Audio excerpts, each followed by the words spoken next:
ज्ञानचंद त्रिपाठी।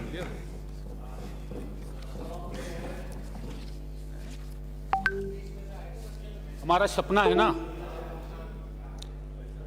आत्मनिर्भर भारत, स्वावलंबी Bharat, make in India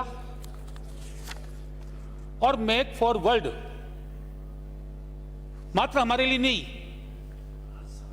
हमारे लिए भी काम करेंगे और दुनिया के लिए भी हम काम करेंगे।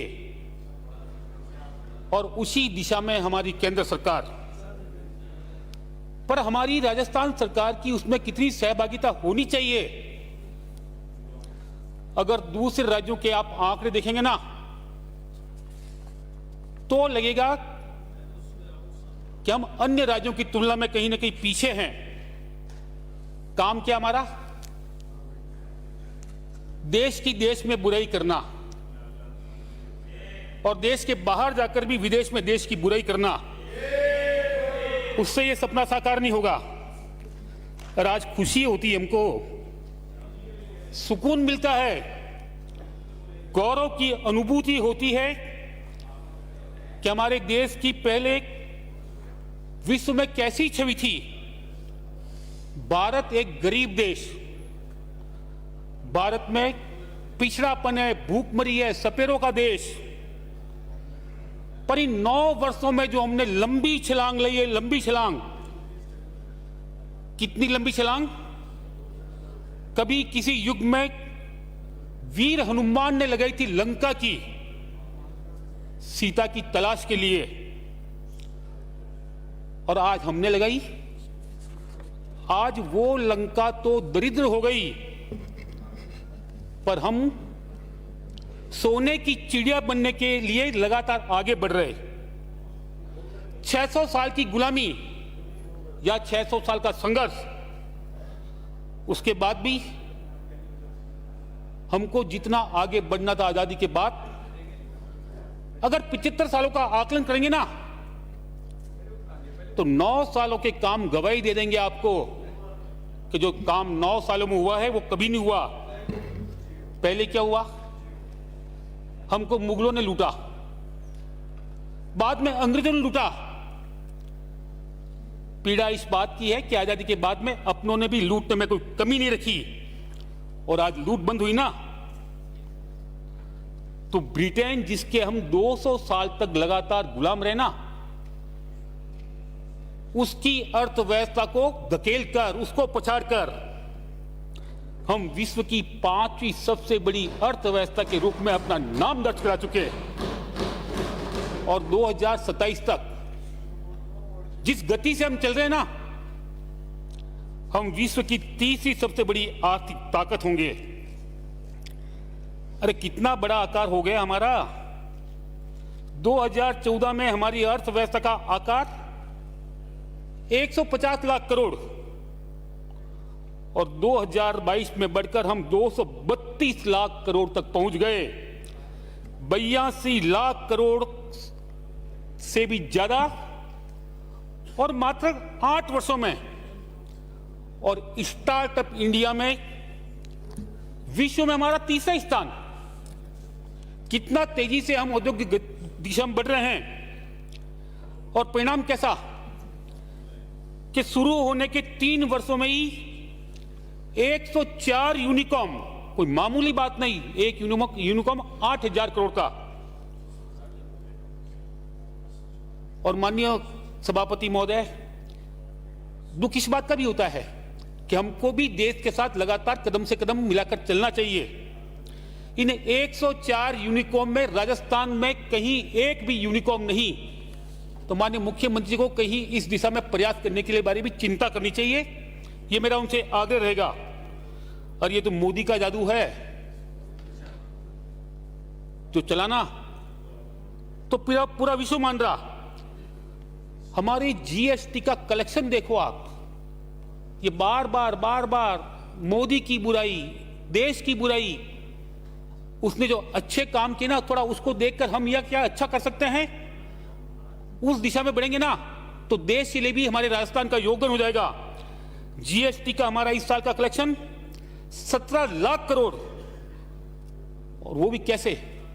हमने टैक्स में जो भी विसंगति थी उसको कम किया, हमने टैक्स भी कम किया, हमने टैक्स दाता का शोषण भी बंद किया, भ्रष्टाचार भी बंद किया।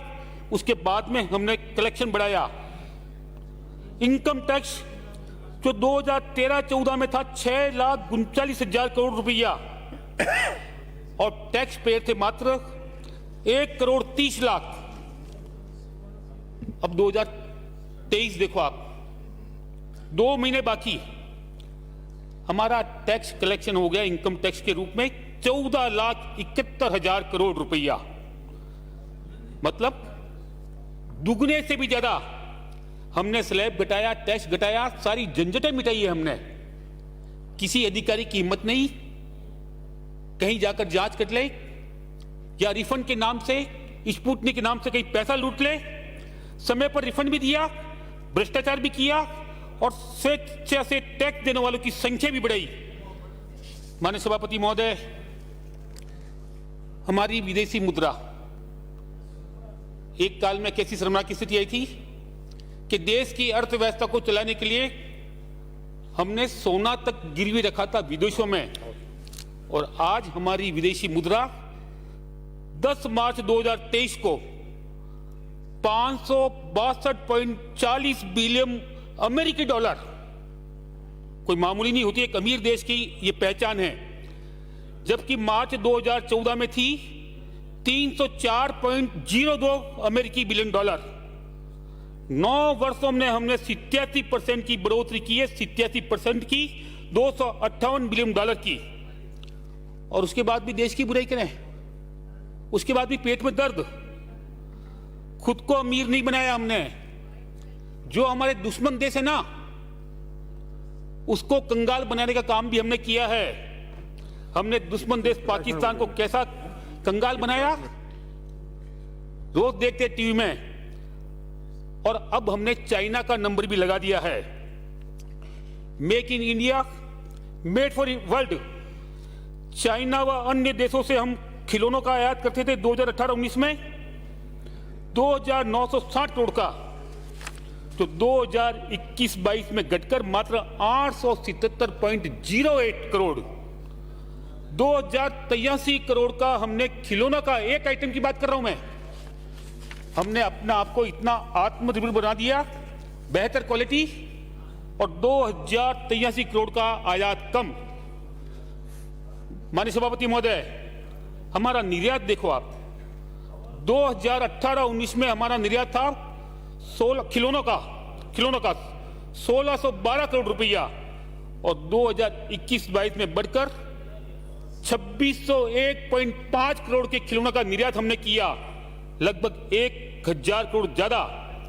और 2013 से तुलना करेंगे ना तो 636% की असीम वृद्धि। एक आइटम की बात कर रहा हूं मैं, चाइना अंदर तक हिल गया। ये जो दवाइयों का रॉ मटेरियल जो हम चाइना के ऊपर निर्भर करते हैं ना, ये हमारा आयात था जो कुल रॉ मटेरियल उसका 70 से 80% तक।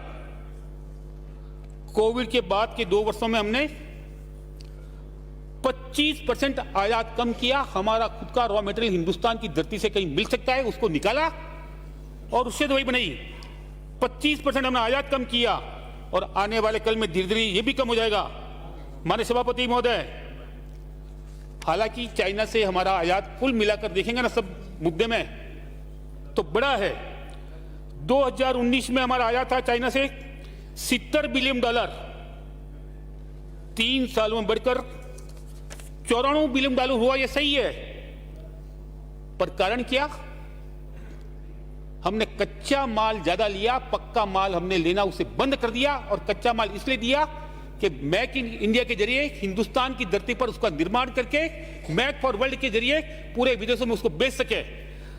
हमने किया भी, लेकिन जो पक्के माल का चाइना का निर्यात अन्य देशों को था ना, उस मार्केट पर हमने भारत में कब्जा कर लिया। इसमें इलेक्ट्रिक्स, मशीनरी, प्लास्टिक, परमाणु रिएक्टर, केमिकल, फर्टिलाइजर, ये मजबूरी है हमारी कि इतने सालों तक देश की सरकारों ने प्रयास नहीं किया कि हिंदुस्तान की धरती से इसको कैसे उत्पन्न किया जा सके, हमने प्रयास किया तो धीरे धीरे परिणाम आ रहा है। और आज हम विश्व के मार्केट में जिस प्रकार से अपना कब्जा धीरे धीरे करते जा रहे हैं और चाइना को पीछे पछाड़ रहे हैं, तो आने वाले कल में जिस प्रकार पाकिस्तान कंगाल हुआ ना, ये चाइना भी कंगाल हो जाएगा। और जिसने हम पर बुरी नजर डाली, चाहे पाकिस्तान ने डाली, ये नरेंद्र मोदी है।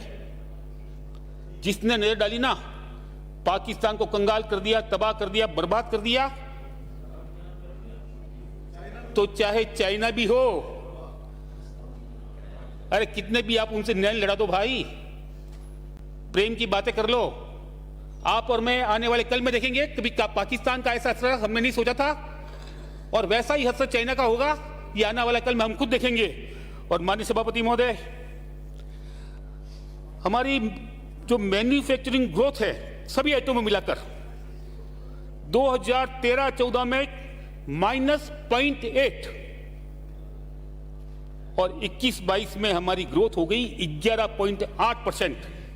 कहीं ना कहीं नरेंद्र मोदी को धन्यवाद देना होगा कि जिसने मेक इन इंडिया के जरिए हिंदुस्तान में यह काम किया है। और हमारा आयात देखो, आप हमारा निर्यात देखो, 2013-14 में हमने दवाइयों का निर्यात किया, 90,415 करोड़ की दवाइयां हमने विदेशों को दी, और 8 सालों में इसको बढ़ाकर 21-22 में 1,83,422 करोड़ की दवाइयां हमने विश्व को दी है। कितनी बड़ी विदेशी मुद्रा हमने हासिल की हम जानते हैं ये। और 2022-23 में यही आंकड़ा 2,25,000 करोड़ की संभावना है। माननीय सभापति महोदय, चाहे केमिकल हो चाहे प्लास्टिक हो, विश्व के बाजार में हम तेजी से चाइना के मुकाबले अपना काम कर रहे हैं। और माननीय सभापति महोदय, ये हमारा जादू, ये हमारे नरेंद्र मोदी का जलवा, पूरा विश्व इसको मान रहा है। आज चाइना की हालत क्या हो गई? सैकड़ों मिलें बंद, हजारों फैक्ट्री बंद, बेरोजगारों की लंबी बढ़ती फौज, भूखमरी की नौबत, ये हमने चाइना की हालत कर दी। और माननीय सभापति महोदय, अब हमें दुश्मन देशों से किसी युद्ध की जरूरत ही नहीं है। हम आर्थिक रूप से इतने शक्तिशाली हो गए, कोई हमारा दुश्मन देश हमारे बिगाड़ने के लिए कुछ सोचेगा नहीं, तो हम तो वैसे ही उसको आर्थिक रूप से कंगाल करके उसको बर्बाद कर देंगे। ना सेना की जरूरत, ना हथियारों की जरूरत। एक वो गाना है ना, जरा नजरों से कह दो जी निशाना चूक न जाए, ये नरेंद्र मोदी की नजरें हैं। जरूरत क्या हमें तलवार की, तीरों की, खंजर की, नजर भर देख ले जिसको वो तो खुद ही मर जाए। जिस पर नरेंद्र मोदी की तीसरी आंख की नजर पड़ गई ना, तो जो हाल पाकिस्तान का हुआ, हमारे दुश्मन देश चाइना का भी हो जाएगा। इसलिए मोदी से बच के रहे, यही भला होगा आपका। रक्षा बजट में हमारी क्या पोजीशन हो गई? हम सारे के सारे विदेशों पर निर्भर, और हमने 4 वर्षों में जो आयात का रक्षा बजट है 21% घटा दिया।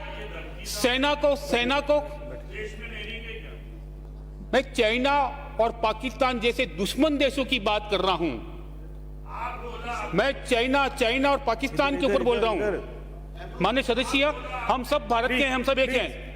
ये अप्रोवेशन मिली है। देश की अर्थव्यवस्था में हम राजस्थान वाले कहां टिकते हैं, उसका संतुलन बता रहा हूं आपको मैं। और माननीय सभापति महोदय, हमने रक्षा के जो आयात का बजट था ना, रक्षा के क्षेत्र में भी 21% हमने आयात कम किया। सेना को उपकरण ज्यादा दिए, अति आधुनिक उपकरण दिए, पर आयात हमने कम किया। हमने यहां भी सेना के जितने उपकरण बन सकते हैं उसको बनाने की दिशा में काम किया, और आज हमारी सेना को शक्तिशाली बनाया।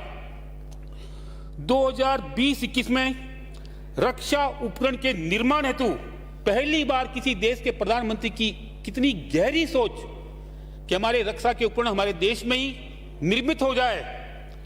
1.5 लाख करोड़ की राशि का प्रावधान किया, और आज क्या हो गया उसका परिणाम? हम 75 देशों को रक्षा के उपकरण निर्यात कर रहे हैं। और माननीय सभापति महोदय, हमने तेजस जैसा लड़ाकू विमान बना दिया, और विश्व के मार्केट में इसका परीक्षण हो गया। मलेशिया ने 10 विमान का ऑर्डर भी दे दिया, अर्जेंटीना, इजिप्ट, बोस्टवाना, ये भी कतार में खड़े हैं हमारे विमान को खरीदने के लिए, लाइन लगाए खड़े हैं। हमारा सुपरसोनिक क्रूज मिसाइल ब्रह्मोस, ये भी एक ताकतवर, और आज विश्व के मार्केट में उसकी पहली मांग कि ये हमको लेना है जो बने। पिनाक रॉकेट लॉन्चर, ये भी हमने बना दिया। एडवांस लाइट हेलीकॉप्टर, तो उसके लिए भी खरीदार लाइन लगा के खड़े हैं। High speed guard board, weapon locating radar, कितने सारे उपकरण हमने देश की धरती पर बनाने चालू कर दिए। हम राजस्थान की धरती पर भी किस प्रकार इन उपकरणों को बना सकें, उस दिशा में माननीय मुख्यमंत्री जी को सोचना होगा। मैं इसलिए बात कर रहा हूं। और माननीय सभापति महोदय, 2013-14 में हमारा रक्षा क्षेत्र में निर्यात था 900 से 1300 करोड़, और 21-22 में ये निर्यात हो गया 12,000 करोड़। अभी तो ये लगी है इकाइयां, जब ये पूरी होगी ना, और आने वाले वर्ष में अनुमान है 25,000 करोड़ का। आप देखोगे कि भारत किस प्रकार से कितना जल्दी सोने की चिड़िया बनती है। और माननीय सभापति महोदय, हम बार बार चाहे यहां भी हो और चाहे हमारे केंद्र के नेता भी हो, पता नहीं अडानी के पीछे क्यों पड़े हैं। मैं याद दिलाना चाहूंगा आपको, 7 अक्टूबर 2022 जयपुर की धरती, कैसा सजाया था जयपुर को, जैसे कोई भगवान राम 14 वर्ष का वनवास काटकर वापस अयोध्या आ रहे ना, ऐसे पलक पावड़े बिछाए थे। कौन आ रहा था पता है ना आपको?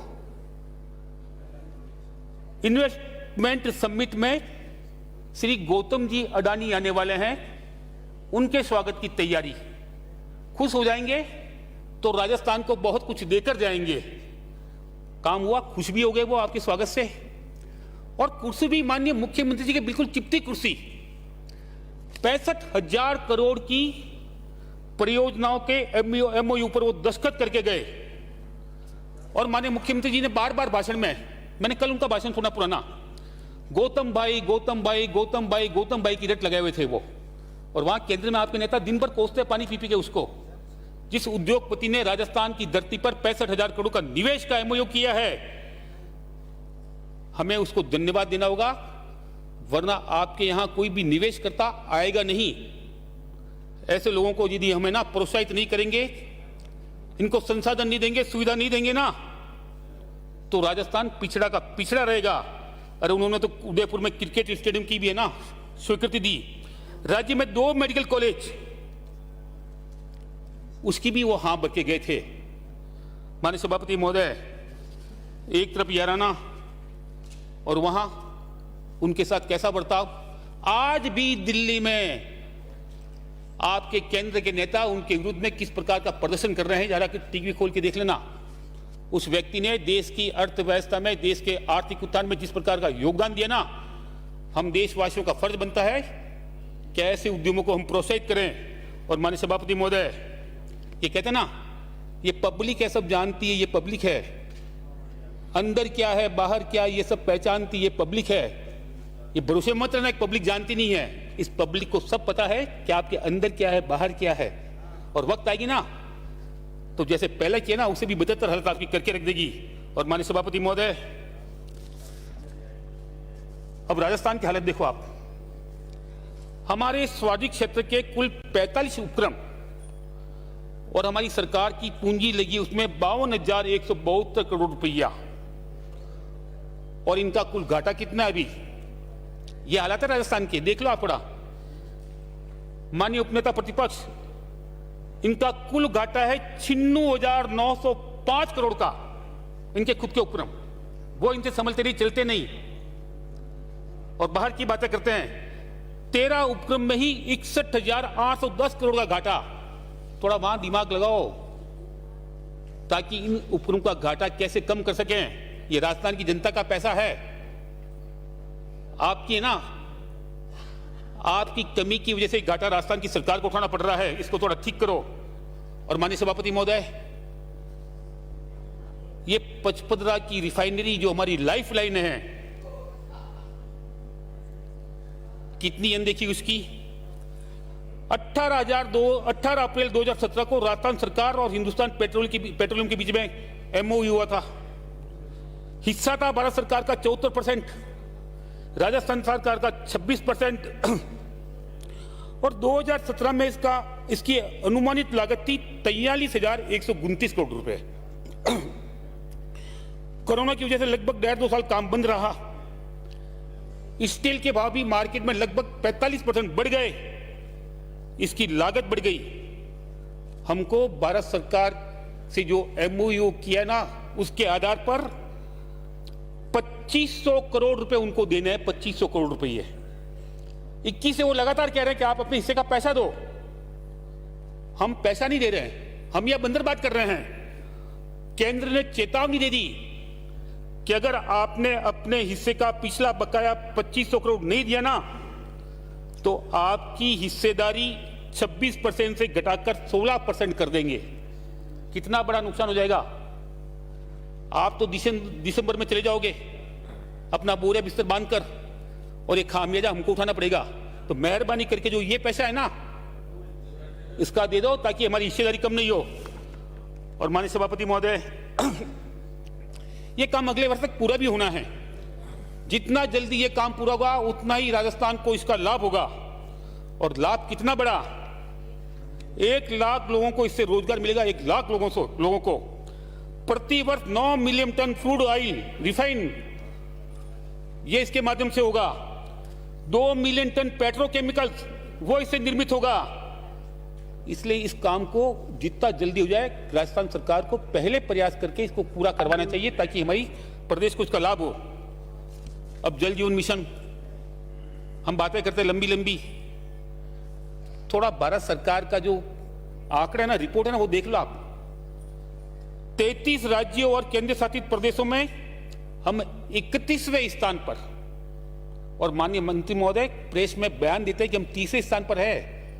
किसको भ्रमित कर रहे हो आप? हम 31वें स्थान पर है। केंद्र ने हमको 27,000 करोड़ रुपए दिए और हम खर्च कर पाए मात्र 5,000 करोड़।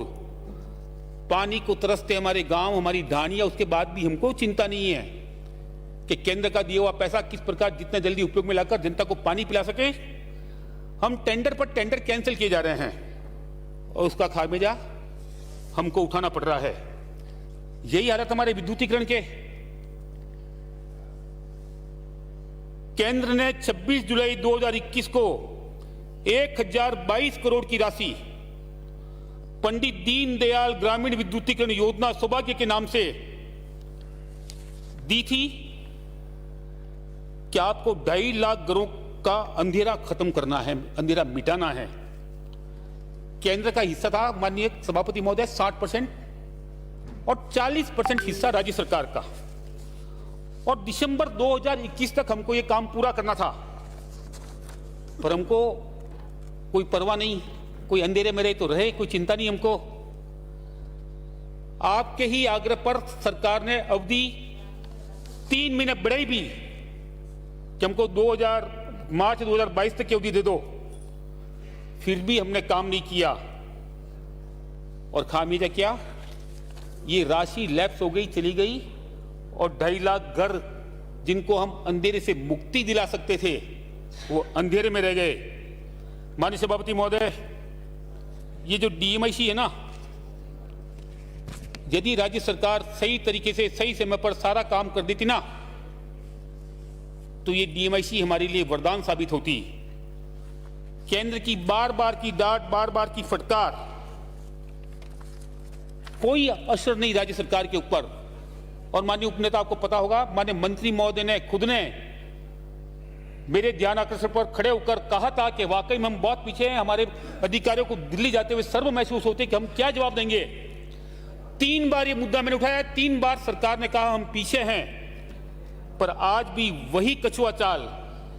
और एक बार तो ऐसी स्थिति हो गई कि केंद्र सरकार ने निर्णय लेकर राजस्थान को बाहर करने का मानस बना दिया, और जो ही पता चला राजस्थान को बाहर कर रहे हैं, हमारे अधिकारी, हमारे नेता बगे, वहां जाए, माफी मांगी, कमिटमेंट किया कि हमको और वक्त दे दो, और केंद्र ने उदारता दिखाते हुए राजस्थान को और वक्त दिया, पर उसके बाद भी कोई असर नहीं।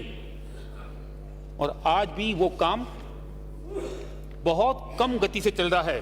और माननीय सभापति महोदय, अब कुछ काम में गति आई है, तो उसमें भी सरकार कोई गंभीर नहीं। अब आपको भूमि अधिग्रहण की कार्रवाई करनी है। मेरा खुद का क्षेत्र, वहां के किसान प्रभावित, और नियम है कि वर्तमान बाजार दर से मुआवजा देना पड़ेगा। 2013 में जब इसका नोटिफिकेशन हुआ था, तब से ही इन 9 गांव की भूमि के रूपांतरण और भू उपयोग परिवर्तन पर रोक लगा दी थी। और डीएलसी इस कारण ज्यादा बढ़ी नहीं, और डीएलसी पिछले 1-2 सालों में बढ़े ही नहीं। प्रावधान ये, नियम ये कि आज का बाजार मूल्य का, आज का, और मैंने सरकार को आगाह भी किया है, मैंने ध्यान आकर्षण प्रस्ताव के माध्यम से मंत्री जी की जानकारी में लाया है कि आज की जो डीएलसी वहां निर्धारित रुकी ना, वहां के वास्तविक बाजार मूल्य का कहीं मात्र 10% ही है, तो कहीं 20 और कहीं 40। आप सेक्शन 11 का नोटिस जारी होना उसके पहले मेहरबानी करके वहां का बाजार मूल्य तय हो जाए, इस बात के निर्देश वहां के जिला कलेक्टर को दे दो, ताकि किसानों का अहित नहीं हो और जो उनकी कीमत है जमीन की, उतनी कीमत उनको मिल जाए। और माननीय सभापति महोदय, सरकार पता नहीं किसानों के पीछे क्यों पड़ी हुई है, चाहे लोन माफ नहीं किया। अब इसमें नियम यह होता है कि ग्रामीण क्षेत्र में यदि कोई काम के लिए सरकार भूमि अधिग्रहित करेगी ना, तो बाजार दर का 4 गुना मुआवजे के रूप में उस व्यक्ति को देगी जिसकी भूमि है। पर यहां आपने चालाकी कर दी, आपने इस क्षेत्र को विशेष निवेश क्षेत्र घोषित कर दिया। पूरा का पूरा ग्रामीण बेल्ट, जोधपुर की सीमा पर स्थित, जोधपुर की सीमा के अंदर नहीं, और कर दिया कि विशेष निवेश क्षेत्र। और उसमें प्रावधान क्या है कि मात्र 2.5 गुना ही, बाजार दर का 2.5 गुना ही मिलेगा। तो वो भी आपके किसान को कितना नुकसान पहुंचेगा। इसलिए आग्रह रहेगा, माननीय मुख्यमंत्री जी जब आज एप्रोप्रिएशन बिल पे बोले ना, इतनी सारी घोषणा की है, किसानों के हित में भी घोषणा कर दे कि नहीं इनको पूरा मूल्य देंगे। और माननीय सभापति महोदय, ये पता नहीं सरकार की परंपरा क्या हो गई, जब बजट पेश करते ना तो बड़ी बड़ी बातें करते हैं। हमने किसी प्रकार का कोई भी टैक्स, नया टैक्स नहीं लगाया, हमने रियायतें दी है। ये जो 10,000 वर्ग मीटर के बड़े औद्योगिक भूखंड है पूरे प्रदेश में, आपने अंदर ही अंदर आदेश निकालकर 2 रुपए प्रति वर्ग मीटर प्रति वर्ष भूमि कर लगा दिया। कहां जरूरत है इसकी। और वर्तमान में राजस्थान में औद्योगिक भूखंडों पर पहले भी कई प्रकार के कर वसूले जा रहे हैं, और उसके बाद में आपका नया टैक्स ही है। भूमि रूपांतरण की भारी राशि आप वसूल करते हो, उसका खाए पे निकाल देते हो आप। प्रतिवर्ष इकोनॉमिक रेंट वसूला जाता है, और रिको भी हर वर्ष सेवा शुल्क और इकोनॉमिक रेंट वसूलता है। उसके बाद में एक नया कर आपने और सौंप दिया, और इसमें एक प्रावधान और कर दिया, अगर किसी व्यक्ति के एक साथ 10,000 वर्ग का भूखंड एक जगह पर नहीं है, पर अन्य जगहों पर कुछ और भूखंड है, तो उनको जोड़कर 10,000 वर्ग मीटर अगर बनता है तो उससे भी हम टैक्स लेंगे। और टैक्स यदि समय पर नहीं जमा कराएगा तो भारी शास्ति और ब्याज का प्रावधान भी आपने इसमें कर दिया। और माननीय सभापति महोदय, मैं माननीय मुख्यमंत्री जी की घोषणा जो मेरे पाली से जुड़ी हुई है, माननीय मुख्यमंत्री जी की घोषणा थी, पाली के टेक्सटाइल इकाई का प्रदूषित पानी के उपचार के लिए यदि कोई इकाई वाला ईटीपी लगाएगा ना, तो राज्य सरकार उसको अनुदान देगी। कुछ को अनुदान मिला। माननीय सभापति महोदय, कुछ प्रकरण इस कारण से पेंडिंग है कि एक ही मालिक की, क्योंकि वहां औद्योगिक क्षेत्र में बड़े भूखंड नहीं हैं, तो एक ही मालिक की 2-3 अलग अलग जगह पर उसके आजू बाजू में ही औद्योगिक इकाई संचालित हो रही है, और उसने बकायदा रीको से परमिशन लेकर, उसने बकायदा पॉल्यूशन बोर्ड से consent to establish, consent to operate दोनों प्राप्त की, और उनके कहने के बाद ही उसने ईटीपी लगाया कि मैं इन 2 इकाई का 3 इकाई का पानी एक साथ ट्रीट करूंगा। और बाद में जब उसने सब्सिडी के लिए आवेदन पेश किया ना, तो ये कहकर रोक दिया, 2 मिनट की बात है, ये कहकर रोक दिया कि ये आपका ईटीपी नहीं, ये आपका सीईटीपीए कॉमन है, ये मैटर पेंडिंग है। जो व्यक्ति अपने पैसा खर्च करके अगर प्रदूषित पानी का उपचार कर रहा है तो हमको उसको प्रोत्साहन देना चाहिए, और ऐसी इकाइयों का जो सब्सिडी रुकी हुई है उनको ये सब्सिडी पूरी देनी चाहिए। माननीय सभापति महोदय, अंतिम बात मैं सदन को बधाई दूंगा, पूरे देश को भी बधाई दूंगा कि हमारे देश के यशस्वी प्रधानमंत्री नरेंद्र मोदी का नाम नोबेल पुरस्कार के लिए नॉमिनेटेड हुआ है। ये हम सब के लिए बहुत गौरव की बात है। और किस लिए हुआ? विश्व में शांति सद्भाव के लिए। और हमारी हालत क्या है? बिराजिए। वो विश्व में शांति सद्भाव के लिए सम्मानित हो रहा है, और हम देश में आसान। बिराजिए अंक कितनी होगा? माननीय सदस्य बिराजिए प्लीज। माननीय सदस्य बिराजिए। काफी वरिष्ठ है आप। श्री संयम लॉर्ड।